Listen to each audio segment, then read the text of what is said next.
There's a specific kind of betrayal that doesn't announce itself.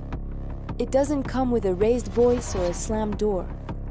It comes quietly, in the form of a smile, a handshake, a name on a contract that was never supposed to be there. Rachel Mercer spent 4 years building something from nothing, and in the space of a single Tuesday afternoon, she lost all of it. Or at least, that's what her former business partner wanted her to believe. What Marcus Hale didn't understand, what people like Marcus never understand, is that some people don't fall apart when they're pushed off a cliff. Some people learn how to fly on the way down. Part 1: The Partnership. Rachel had spent a decade in property management, the unglamorous, behind-the-scenes work of keeping buildings running and tenants happy.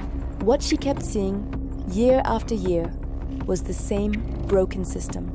Contractors, managers, and tenants all communicating through a chaos of phone calls and missed emails. So she designed a software platform to fix it. She called it Groundwork. She built the concept from scratch, at her kitchen table after 10-hour shifts. She had the vision, the market research, the client relationships. What she didn't have was a technical co-founder. That's where Marcus Hale came in. Charming, sharp, easy to trust. He heard her pitch, looked at her hand-drawn wireframes, and said, "Rachel, this is genuinely brilliant. I want in." They signed a 50-50 partnership agreement. Rachel handled business development and client relationships. Marcus handled the build. For 18 months, it worked. Rachel signed 22 clients before the product was even finished, on nothing but a demo and her own conviction. Marcus built something elegant and clean. What she didn't know was that Marcus had been having private conversations with a venture capital firm called Redstone Capital, without her name in a single email, and quietly filing intellectual property documentation under his own name. He was building a foundation designed to hold up a building where Rachel didn't have a room. Part 2: The Tuesday. She found out on a Tuesday. She always specifies the day. She says Tuesday feels like the most ordinary day of the week. That's what made it so devastating. Marcus had called it a check-in meeting. When she arrived, 2 strangers in expensive suits were already seated at the conference table. Redstone Capital. Marcus didn't waste time. "Rachel, I've accepted an investment offer. The deal is structured around my ownership of the platform. Your role going forward would be advisory. We've prepared a compensation package." The package was $40,000 and a non-disclosure agreement. 4 years of her life. Every midnight sketch, every client meeting in a dying car, every cold coffee for $40,000 and her silence. Rachel picked up the folder. She said calmly, "She is very specific about the calmness. I'll need my attorney to review this."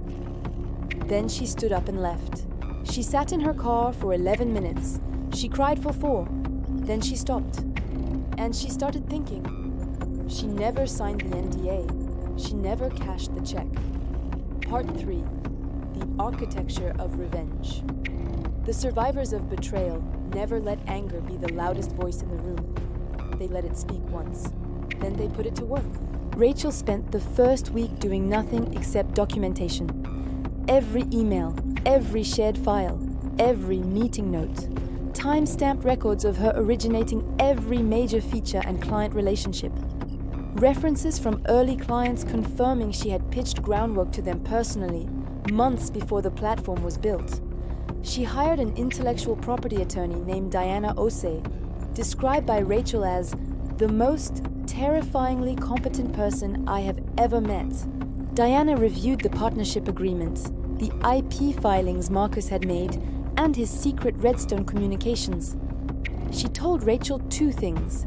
He had made serious legal errors, and this would require patience that would feel, at times, almost unbearable. Rachel said she understood.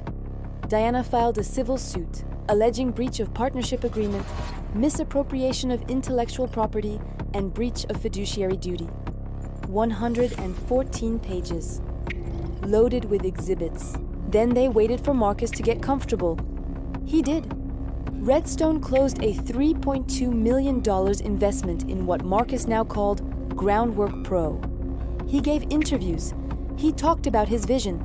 He used the first person, singular, exclusively. Rachel printed every article. She added them to a folder. Part 4. The Walls Come Down. Discovery was not kind to Marcus. His private communications with Redstone predated the dissolution of their partnership, meaning he'd been negotiating to cut her out while they were still actively running the company together. The timeline was damning. The emails were damning. Then there was the text message, sent to a friend, obtained by subpoena. It referred to Rachel's equity stake as a loose end I'm handling. A loose end. That text became the centerpiece of the case. Redstone, realizing the ownership history of the company they'd funded was now a matter of active litigation, began making noise through very expensive lawyers. Marcus, who had spent 14 months performing confidence in public, was starting to feel the structure shift beneath him. The settlement came 14 months after the lawsuit was filed. The terms: a substantial cash payment to Rachel, formal co-founder credit in all future company materials, a royalty stake in platform revenues for 7 years, and the Redstone investment restructured to reflect the corrected ownership history. Diana sent Rachel a bottle of champagne and a one-line note. It read, "Told you to be patient." The real ending. Rachel didn't spend the settlement on revenge fantasies. She took the money, took the credibility, which she understood was worth more, and built a new consultancy. Her original clients followed, not because she asked, because she had earned them honestly, years before any of this. Groundwork Pro, meanwhile, has struggled. The platform is technically competent, but commercially stagnant. Observers note it lacks an intuitive quality it had in its early days, the period when Rachel was still in the room.